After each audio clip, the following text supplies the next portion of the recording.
चलिए 5 number question में कह रहा है कि क्या कोई संख्या यानी कि 6 का पावर n, कोई संख्या n बराबर 1 2 3 यानी कि प्राकृतिक संख्या है, तो क्या कोई संख्या जो 6 के पावर अगर हम 2 3 4 या कोई भी संख्या 6 के पावर में रखते हैं तो क्या वो संख्या 0 पे समाप्त करेगी।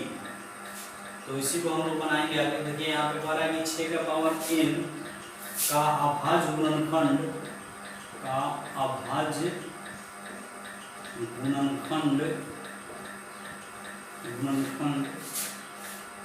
2 के पावर n गुना 3 के पावर n है 3 है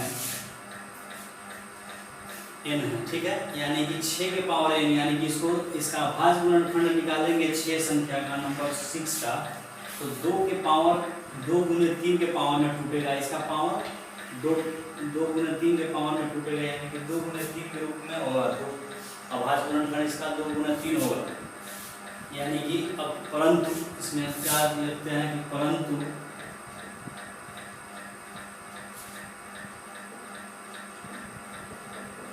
हम जानते हैं कि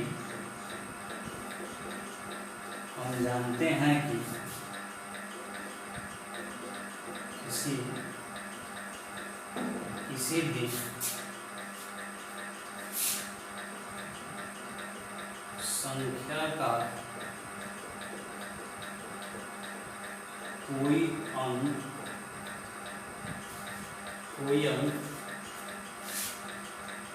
शून्य यानी 0 तभी होगा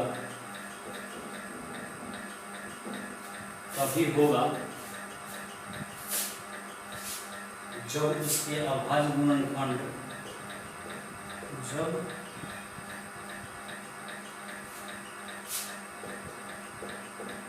उसका अभाज्य गुणनखंड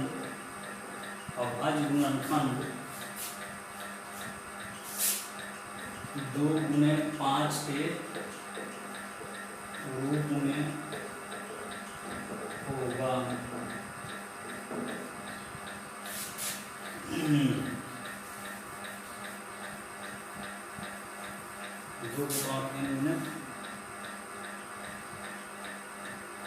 दो गुने 5 के रूप में होगा, या 2 और 5 दोनों होगी अतः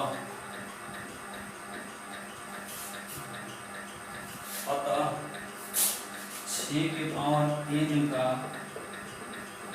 इकाई अंक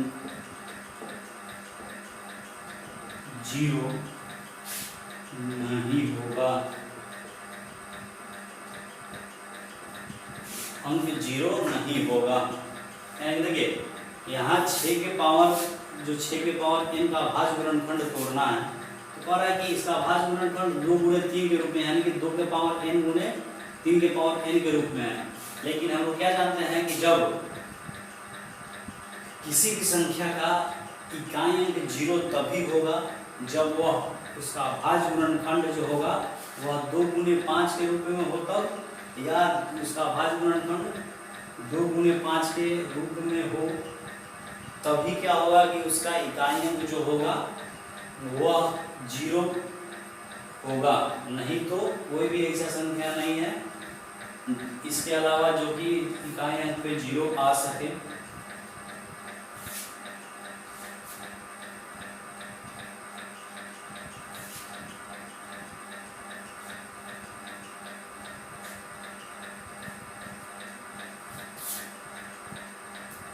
चलिए अब अगले प्रश्न में चलते हैं।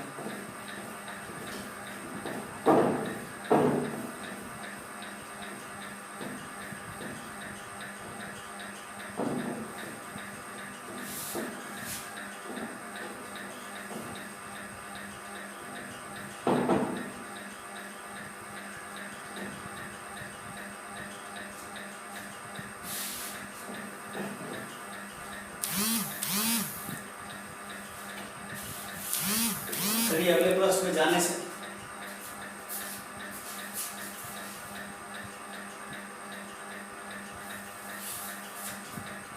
चलिए अगले प्रश्न में जाने से पहले पिछले यानी कि जो 5 नंबर क्वेश्चन है उसको थोड़ा समझने की कोशिश करते हैं। जैसे कह रहा था कि 6 के पावर n का कोई भी ऐसा संख्या बताइए जो कि जिसके इकाई स्थान पे 0 हो, यानी कि इकाई स्थान पर क्या हो, इकाई स्थान पर 0। ठीक, तो अगर हम 6 का पावर यानी कि n इसमें क्या है, प्राकृत संख्या है, यानी कि 0 1 2 3 जितना भी आप लिखना चाहें लिख सकते हैं। लेकिन अब देखना यही कि क्या 6 का पावर 1 करने पर इसके इकाई स्थान पे 0 आएगा। तो देखिए 6 का पावर 1 किए हैं तो क्या हो गया, 6 आ गया, यानी कि नहीं आएगा। इसमें आप 6 का पावर अगर 2 भी करते हैं तो 6 गुना 6 के रूप में टूटेगा, यानी कि हो जाएगा 36। अब देख लीजिए इसके इकाई स्थान पे क्या आ गया, 6 आ गया। हमको चाहिए था 0 जो कि नहीं आया, जो कि नहीं आया। ठीक है, अब अगर इसका पावर 3 करके देखेंगे, इसका पावर 3 करके देखेंगे तो क्या होगा कि 6 गुना 6 यानी कि 36 शब्द 216 हो जाएगा, यानी कि इसके इकाई स्थान पर भी 0 क्या होगा, नहीं आया, यानी कि नहीं आया। देखिए क्यों नहीं आया, क्योंकि इसका जो अभाज्य गुणनखंड है, 6 का जो अभाज्य गुणनखंड है, अब इसके इकाई स्थान पे 0 इसलिए नहीं आया, वही हम बता रहे हैं, क्योंकि इसका जो अभाज्य गुणनखंड है यानी कि 6 किसके रूप में टूटता है, 2 गुने 3 के रूप में टूटता है। ठीक है, 2 गुने 3 के रूप में टूटता है। अब देखिए यहाँ पे अगर 3 के जगह पे 5 होता तो इकाई स्थान पे 0 आ सकता था, इसीलिए यानी कि यह 2 गुने 3 के रूप में टूट रहा है, जिसके कारण से 6 का पावर कितना भी संख्या हम लोग रखेंगे तो यहाँ पे इसके इकाई स्थान पे 0 नहीं होगा, नहीं होगा। ठीक है, अब देखिए अगला कोई ऐसा संख्या रखते हैं जो 2 गुने 5 के रूप में टूटता हो, जैसे 10 है। जैसे में एग्जाम्पल में आप देख लीजिए, जैसे 10 है। ठीक है, तो 10 जो संख्या है, जैसे 10 जो संख्या है, इसका अभाज्य गुणनखंड हम लोग तोड़ेंगे तो 10 बराबर क्या हो जाएगा, 2 गुने 5, यानी कि इस संख्या का अगर पावर हम लोग कितना भी करें, यानी कि अगर 10 का पावर n बराबर 1 2 3 अगर है तो देखेंगे तो हम हर एक यानी कि इकाई स्थान पे इसके 0 ही आएगा। जैसे मैं देख लीजिएगा कि 10 का पावर 1 हम करते हैं, यानी कि तो 10 होगा, इकाई स्थान पे क्या आ गया, 0 आ गया। अगर इसका पावर 2 करते हैं तो 10 दहाइयाँ के 100 होता है, यानी कि इसके भी इकाई स्थान पे 0 आ गया। अगर इसका पावर 3 भी करते हैं तो 10 का पावर अगर 3 भी करते हैं तो 10 1000 हो जाएगा, यानी कि इकाई स्थान पे 0 आ गया। तो अभाज्य गुणनखंड 2 गुने 5 के रूप में टूटेगा, वही संख्या का उसी संख्या का इकाई स्थान पे 0 आएगा, अन्यथा कोई ऐसी संख्या नहीं है जिसके स्थान पे इकाई स्थान पे 0 आवे।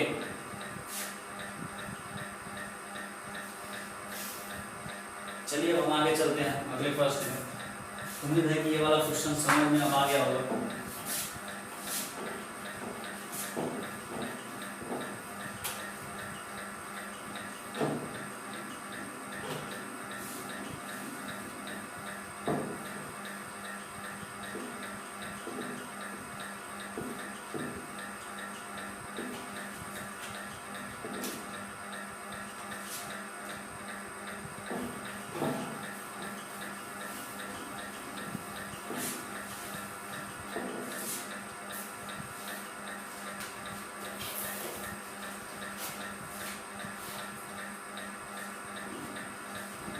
नंबर क्वेश्चन है कि व्याख्या कीजिए कि 7 गुना 11 गुना 13 गुना इसका भाज्य संख्या है कि नहीं है।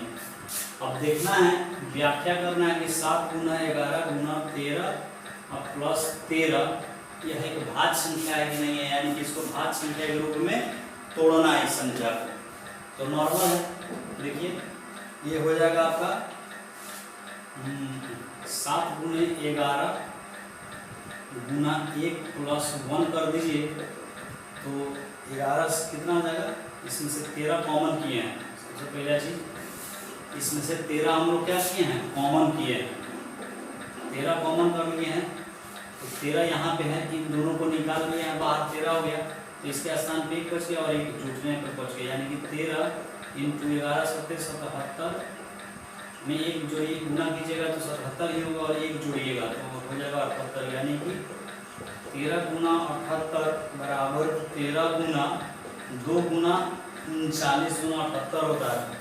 यानी कि क्या हो गया, यह एक भाज्य संख्या हो गया। लिख दीजिएगा सीधे कि अतः ये भाज्य संख्याएं हैं, अतः ये भाज्य संख्याएं हैं। क्योंकि देखिए ये आपस में छूटते चल जाएगा, फिर इसको तोड़िएगा 13 भी हो जाएगा, फिर फॉरवर्ड टूट जाएगा। तो नॉर्मली इस तरह ही सिर्फ हमको तोड़ के देख लेना था। ये अभाज्य संख्या के रूप में, ये भाज्य संख्या है या अभाज्य संख्या है। एक अगला क्वेश्चन है 7 नंबर, जो कि जिसका एलसीएम निकालना है। इस चैप्टर का अंतिम क्वेश्चन है कि किसी खेल के मैदान के चारों तरफ एक वृत्ताकार पथ है। इस मैदान का एक चक्कर लगाने में सोनिया को 18 मिनट लगते हैं। सोनिया को 18 मिनट लगते हैं और इसी मैदान का एक चक्कर लगाने के लिए रवि को 12 मिनट का समय लगता है। तो मान लीजिए कि वे दोनों ही एक ही स्थान और एक ही समय पर चलना प्रारंभ करके एक ही दिशा में चलते हैं, तो कितनी समय बाद वे पुनः प्रारंभिक स्थान पे पहुंचेंगे, यानी कि मिलेंगे। तो सोनिया को 18 मिनट और रवि को 12 मिनट का समय लगता है। तो इसका नॉर्मल है कि कोई कुछ नहीं करना है, 18 और 12 का एलसीएम ज्ञात कर लेना है। तो 2 9 18 2 6 12। अब इस क्वेश्चन में कह रहा है कि पुनः व फिर एक बार और कब मिलेंगे एक साथ। तो ये जाएगा 3 3 9 3 गुना 6, यानी कि इसका आंसर हो जाएगा 2 गुना 2 3 गुना 3 गुना 2 3 गुना 6 6 का 18 18 के 36, यानी कि 36 मिनट के बाद वे पुनः आपस में मिलेंगे। तो लिख लीजिएगा कि 36 मिनट के बाद पुनः वापस मिलेंगे, पुनः वापस मिलेंगे। चलिए आज इतना ही रहने देते हैं, इस चैप्टर को खत्म कर दिया हम। अब कल अगला चैप्टर चलेगा।